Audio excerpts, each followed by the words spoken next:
Las mentiras del pastor. Interpretación personal. La iglesia siempre estuvo unida hasta el 1050. Tenían la misma doctrina. Bueno, eso simplemente no es verdad. Es la tuya la interpretación, que más que personal es institucional, pero no corresponde con la realidad histórica. La verdad es que la iglesia siempre se ha dividido desde sus albores. Como podemos ver, vuelve nuestro amigo Scott a decir mentiras, y es por eso que vuelve a esta sección las mentiras del pastor. Y es que según él, la iglesia se ha dividido desde sus albores, cosa que no es cierto. Lo que él llama división de la iglesia es un grupo o sectores de la iglesia, miembros de la iglesia, que enseñando cosas contrarias a lo que la iglesia enseña, generaban ideas heréticas. Precisamente eso es una herejía, la enseñanza que va en contra de la tradición de la iglesia.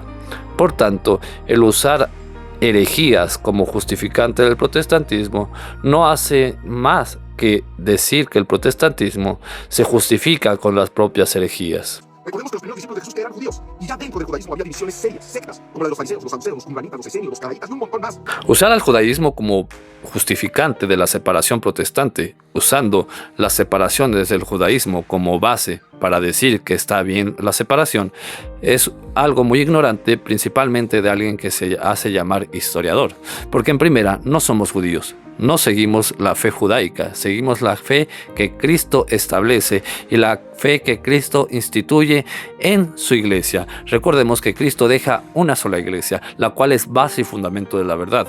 Y si la iglesia es base y fundamento de la verdad, quiere decir que existe una sola verdad, no que existen miles de verdades o miles de separaciones o miles de bases de verdad. Porque cuando la verdad se intenta dividir y se intenta relativizar a la interpretación propia, se niega la verdad misma, porque el relativismo lo que hace es negar precisamente la verdad, creando una idea de que todas las verdades son aceptables y todas las mentiras también son aceptables. Por tanto, si todo puede ser verdad, nada lo es en el relativismo. Es por eso que es importante entender que la iglesia es una sola, porque es base y fundamento de la verdad, y no puede haber miles de iglesias porque no hay miles de verdades, y porque la misma Biblia lo expresa. Jesucristo deja una sola iglesia y le da las llaves del reino de los cielos a la autoridad de esta iglesia, que en ese tiempo era Pedro, y que sucesivamente ha sido pasada la autoridad, porque la autoridad que Cristo deja tiene que prevalecer al paso de los tiempos hasta que Él venga. Recordemos que Cristo mismo le da la promesa a su iglesia: ni las puertas del Hades prevalecerán ante ella. Entonces, usar las separaciones judaicas, que por cierto se dieron gracias a la soberbia y a la interpretación personal de varios textos de parte de los judíos, es afirmar que la soberbia, la desobediencia, así como hizo separar al judaísmo, es la que hace que nazca el protestantismo y que cada secta tenga su propia interpretación. Entonces, no es muy sabio de parte de alguien que se hace llamar historiador usar las separaciones judaicas como sustento para sustentar su iglesia, que por cierto fundó él mismo hace 13 años, que eso nos da evidencia que ni siquiera tiene una autoridad que se le haya dado, ni siquiera fue nombrado autoridad por ningún pastor protestante, porque él mismo creó su propia iglesia hace 13 años, y lo podemos ver en su página de internet. Aún dentro de los apóstoles de Jesús había fariseos como Pablo y celotes como Simón. Que Pablo en su vida judía, en su fe judía, haya sido fariseo y que Simón haya sido celote no justifica la división, porque precisamente cuando se convierten a Cristo tienen una misma fe y un mismo objetivo, y es llevar el evangelio a todas las naciones, no dividiéndose, sino apoyándose los unos con los otros para llevar la verdad a todas las naciones, no como el protestantismo, que se separa dependiendo de lo que alguien cree o no cree. Recuerda que eso del fariseísmo de Pablo y lo de que fue celote Simón queda atrás, porque recuerda que la antigua ley se acaba con el derramamiento de la sangre de Cristo. Él mismo dice: esta es mi sangre que será derramada por ustedes y por muchos para el perdón de los pecados. Su sangre es la que nos redime de nuestros pecados, y precisamente esa sangre es la que sella el pacto de la nueva alianza. Por tanto, el judaísmo ya no tiene validez en la nueva alianza. Por tanto, usar estas supuestas divisiones de Pablo y Simón no tiene sentido. En el protocristianismo se presentaron divisiones. La primera importante entre los judeocristianos, que decían que los gentiles cristianos debían circuncidarse y guardar las fiestas, y aquellos que decían lo contrario. Lo que daría lugar al primer concilio, el concilio de Jerusalén del año 50 después de Cristo, apenas 17 años después de la resurrección. Esto lo podemos leer en la Biblia, en el capítulo 15 del libro de los Hechos. Y el pastor sigue dándose balazos en el pie porque esto que menciona no justifica la división protestante, es más, justifica la verdadera fe, la fe católica, porque por más que haya pensamientos diferentes dentro de la iglesia, cuando hay discusiones o cuando hay estas divisiones, como él menciona, siempre se busca la unidad, y es eso lo que sucede en el concilio de Jerusalén. Se concilian las dos partes y se llega a una sola verdad. Díganme ustedes, ¿cuándo ha habido un solo concilio protestante que llegue a la verdad? Porque cuando nacen el protestantismo, con todos estos mal llamados reformadores, intentaron conciliar sus diferencias, porque entre ellos tenían diferencias, y terminaron peleados. Tanto así que es por eso que hubo persecución religiosa entre el protestantismo mismo.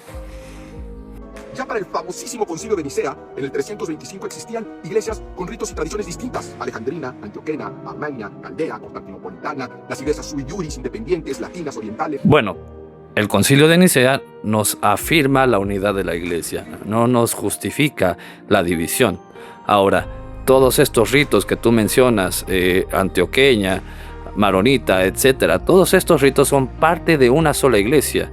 Y aunque los ritos son diferentes, que el rito es la forma de presenciar y de expresar la liturgia, no hace que la doctrina sea diferente. Por tanto, no justifica la división, porque esas iglesias siguen siendo católicas y siguen estando en unidad con Roma. Con diferencias que más tarde darán lugar al gran cisma de Oriente, la gran división de la iglesia ortodoxa con la iglesia latina. Para ser historiador estás diciendo muchas disparateces, mi querido amigo, y es que en realidad no fueron los problemas doctrinales los que separaron a la iglesia de Oriente de la iglesia de Occidente, ni siquiera fueron los ritos, porque los ritos y la diversidad de ritos es una enseñanza de que la iglesia es universal. La diversidad de ritos nos expresa esta universalidad de la iglesia que está en todos los rincones del mundo. Ahora, lo que separó al rito occidente del rito de oriente fueron los problemas políticos, dichos problemas que año con año se han ido sanando, y con diálogos entre los patriarcas de Oriente y el Papa, o sea, el obispo de Roma, han ido sanando. Precisamente los patriarcas en los últimos años han afirmado que la iglesia, la unión de la iglesia católica es inminente, y es que los patriarcas y el Papa siempre han buscado la unidad, porque Cristo mismo quería la unidad. Recordemos que cuando Cristo le oraba al Padre, le decía: Padre, que ellos sean uno como tú y yo somos uno. No quería miles de sectas protestantes. Lo que Cristo quería es una sola iglesia. Esa iglesia que sea base y fundamento de la verdad y que guíe a todos a la verdad, no a medias verdades como tu secta, mi querido pastor, que fundaste hace 13 años. Para finales de los 1300 se da una división tripartita dentro de la iglesia católica durante el cisma de Aviñón, donde incluso hubo 3 papas al mismo tiempo. Esto de los 3 papas es un mito protestante que se me hace muy raro que alguien que dice ser historiador y que dice enseñar de historia lo use para justificar su protestantismo. Pero vamos a darle historia al historiador. Vamos a irnos al año 1305, que es en el año que el Papa Clemente V pasa su sede a Francia, a Aviñón, precisamente por los problemas que había políticos dentro de Roma, ya que había 3 familias nobles que se estaban disputando el poder de Roma.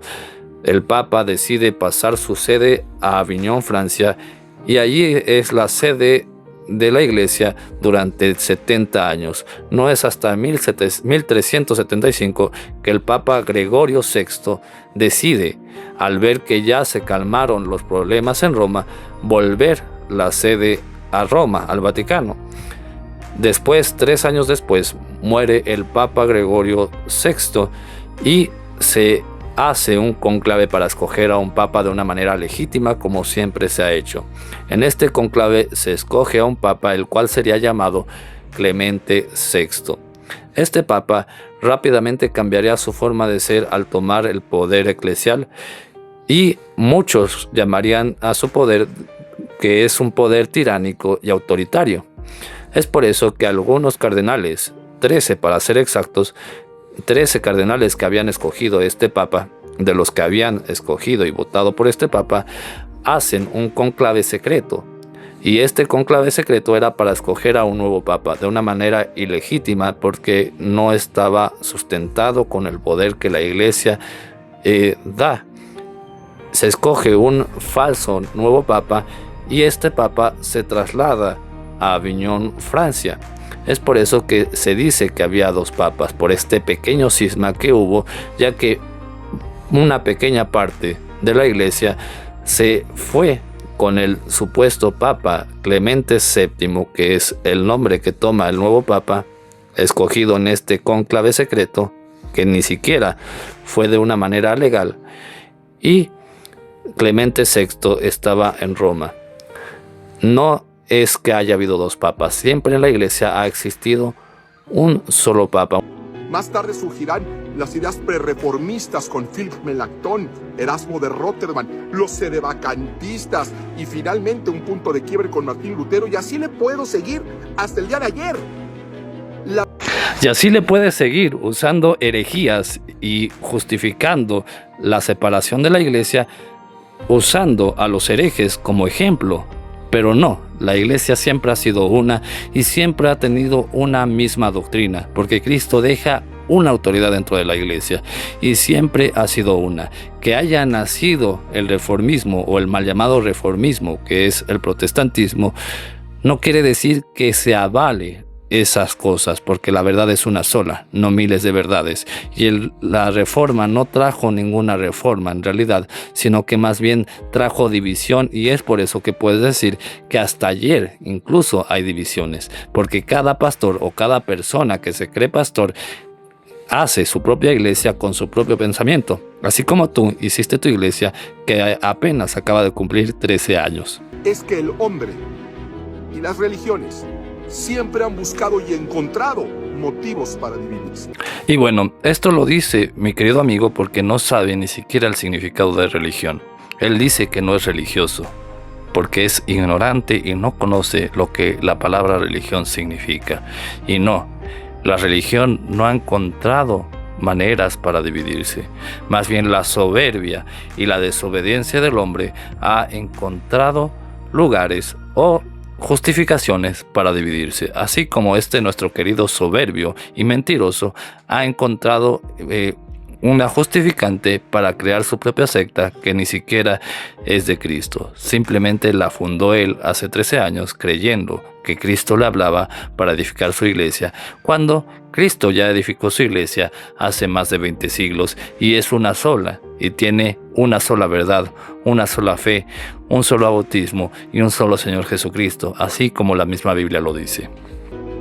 Pero hay algo que no se ha dividido en milenios, que no se ha fragmentado un ápice, que no ha cambiado, y es la Biblia, la Escritura, el vínculo que todas las iglesias cristianas de todas las épocas hemos tenido en común.